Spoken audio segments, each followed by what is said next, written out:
তেলিয়ামুড়া মহকুমা প্রশাসন child protection ইউনিটের সহায়তায় থানা এলাকার এক নাবালিকার বিয়ে বন্ধ করে দেয়।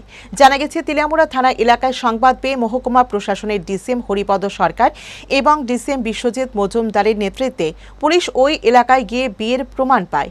পরবর্তীতে খোয়াইয়ের চাইল্ড প্রোটেকশন ইউনিটের কর্মীদের সহ সম্মিলিত প্রদেশের মধ্য দিয়ে 4 ঘন্টার পর নাবালিকা মেয়েটিকে উদ্ধার করা হয় এবং তার পরিবারের হাতে তুলে দিয়ে এই বিয়ে বন্ধ করা হয়।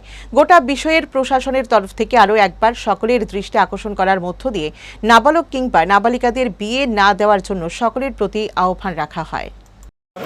অ্যাকচুয়ালি কালকে সন্ধ্যায় আমরা একটা খবর পাই যে চাইল্ড ম্যারেজ হচ্ছে পশ্চিম হাওড়াবাড়ি এলাকায়, থাংনাবাজার এলাকারই পড়ে। তৎক্ষণাৎ আমরা খবর পেয়ে আমরা প্রশাসনের তরফ থেকে এবং পুলিশ প্রশাসনের সহায়তায় আমরা ওই জায়গাতে যাই এবং ঘটনার সত্যতা খুঁজে পাই। আমরা ছেলের বাবা সঙ্গে কথা বলি এবং এই সম্বন্ধে উনিও প্রায় এগ্রি করেছেন। ওনাদেরকে আমরা প্রাথমিক অবস্থায় কাউন্সিলিং করিয়ে মেয়ের গার্জিয়ান অর্থাৎ মা এবং বাবার হাতে তুলে দিই এবং যাতে এই প্রাপ্তবয়স্ক 18 বছর না হওয়া পর্যন্ত মেয়েটাকে বিয়ে না দেয়, এই জন্য আমরা ওনাকে ভীষণ অনুরোধ করি।